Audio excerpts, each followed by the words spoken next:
Bonjour et bienvenue sur le podcast Mettre sa communication au service de sa vie.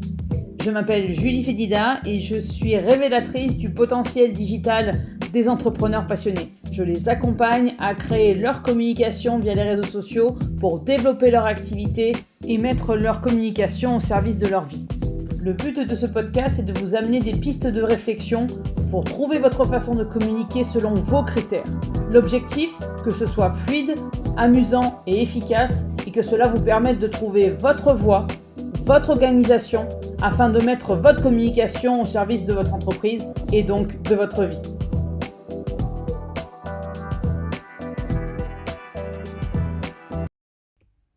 Épisode numéro 36. La concurrence n'existe pas. Alors là, je vais complètement à l'encontre de toutes les méthodologies, stratégies marketing traditionnelles et digitales aussi d'ailleurs, et contre tout ce que on m'a appris pendant mes études, tout ce que j'ai essayé de mettre en place dans mon activité professionnelle de salarié. Néanmoins, il me semble important de le faire, notamment pour mes clients de cœur qui sont des entrepreneurs indépendants, des coachs, des artisans, tous ceux qui sont à leur compte, des petites structures, des TPE, des indépendants, des PME aussi, pourquoi pas. Néanmoins, les PME, on est sur un autre système. Parce que je pense que quand on est à son compte, il est hyper important de se détacher justement de ces stratégies traditionnelles. Parce qu'on fait tellement une activité en général qui dépend de nous. Nous ne sommes pas notre activité, mais notre activité, la première ressource de notre activité, c'est le titre d'un de mes précédents podcasts, c'est nous. On l'a fait à notre image, en tout cas je vous le souhaite, et notre fonctionnement ne correspond en général pas aux standards du marketing, de l'activité commerciale, etc., etc. Et tant on a voulu mettre cette activité à son image, autant avoir en tête que notre unicité rend notre activité non concurrenciable. Oui, et je le dis souvent, il y a beaucoup de gens qui font ce que vous faites, mais il n'y a que vous qui le faites de la façon dont vous le faites. Pourquoi je dis que la concurrence n'existe pas quand on est justement à son compte ? Il y a 15 000 community managers, il n'y en a pas un qui va vous sortir le même post Facebook sur votre activité. Il y a 15 boulangers, il n'y en a pas un qui a la baguette qui a la même tronche. Il y a 15 000 coiffeurs, ils fonctionnent tous. Il y a 15 000, je ne sais pas moi, il y a 15 000, même quand vous parlez de magasins d'une chaîne, par exemple je prends Célio, on va essayer de... il y a plein de magasins Célio, mais vous n'allez pas aller, et pourtant techniquement ils doivent tous ressembler, ils doivent tous avoir la même tronche, parce que c'est une chaîne, parce qu'il faut un ensemble il faut une espèce de cohérence au travers des différents magasins. Néanmoins, vous allez forcément avoir un magasin dans lequel vous vous sentez mieux que l'autre. Pourtant, ils vendent les mêmes produits. Ils font partie de la même marque, ils ont la même identité, etc., etc. Ce sont des franchises en général. Mais il y a forcément un magasin qui va vous plaire, vous, en tant que consommateur, plus que l'autre. Pourquoi ? Pour plusieurs raisons. Et je vais prendre d'ailleurs l'exemple de ma maman, qui un jour me dit, moi le magasin Z de Nice, je ne le supporte pas. Celui qui avait à côté de chez toi, je trouvais ça génial, parce que justement, on avait l'impression d'avoir de la place. Alors autant vous dire que c'est pas une question de superficie, parce que celui de Nice était plus gros que celui de Bar-le-Duc à côté de chez moi. Néanmoins, les personnes qui géraient le magasin rendaient le magasin tellement agréable à explorer que c'était beaucoup plus simple et beaucoup plus plaisant pour ma mère de venir sur Bar-le-Duc pour acheter des vêtements Z pour mes filles que d'aller dans le même magasin Z à Nice qui pourtant techniquement était plus grand, où il y avait plus de choix. Mais il y avait tellement de monde. Il y avait tellement et puis les gens ne sont pas vraiment très soigneux, donc ils en foutent plein partout.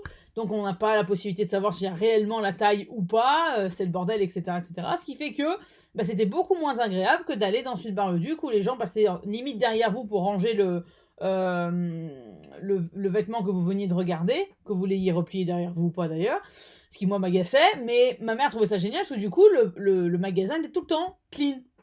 Ok. Et c'était beaucoup plus agréable. Donc même quand vous êtes au sein d'une même activité, qui vendait les mêmes choses, vous avez la possibilité, avec votre personnalité, de rendre votre magasin, votre activité non concurrenciable, unique, parce que vous y aurez mis votre touche. Donc pour moi, la concurrence n'existe pas.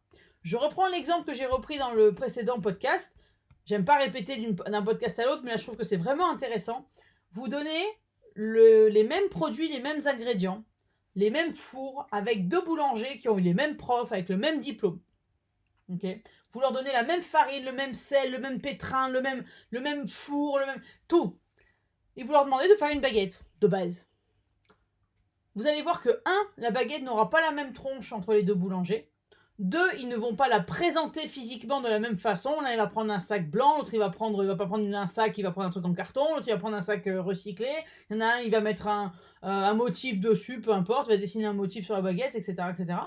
Et troisièmement, ils ne vont pas en parler, la présenter, cette baguette, de la même façon. Donc même entre 2 personnes à qui on donne exactement les mêmes moyens, parce que ce sont 2 personnes différentes, 2 personnalités différentes, ils ne vont pas vous présenter la même chose. Et bien c'est exactement pareil dans vos activités, quelle que soit votre activité. Personne ne fait ce que vous faites de la façon dont vous le faites.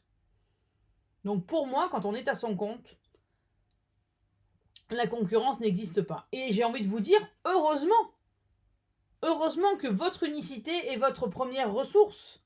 Parce que, vu que ça va partir de vous, tout ce que vous allez mettre en place dans votre activité au quotidien, vu que ça va partir de vous, ça va être léger à mettre en place, parce que vous ne poserez pas la question, mais qu'est-ce que les autres ont envie d'entendre, mais qu'est-ce que j'aurais prêt à mettre en place pour plaire aux autres, qu'est-ce que, vous n'allez pas vous faire des nœuds au cerveau pour essayer de penser à la place des autres, à la place de vos clients, mais vous allez surtout vous concentrer sur pourquoi je fais ça, pourquoi j'ai monté ma boîte, qu'est-ce que je veux partager avec mes clients, qu'est-ce que je veux leur plus loin apporter à mes clients, etc., etc. Ça ne va partir que de vous. Il n'y a plus à avoir de comparaison, il ne va plus y avoir il peut y avoir une étude de marché pour voir si ça correspond à un besoin, évidemment. Néanmoins, après, c'est à vous de faire votre sauce, parce que plus vous allez y aller à votre sauce, comme l'exemple du boulanger, plus les gens vont venir vers vous parce que votre sauce leur plaît.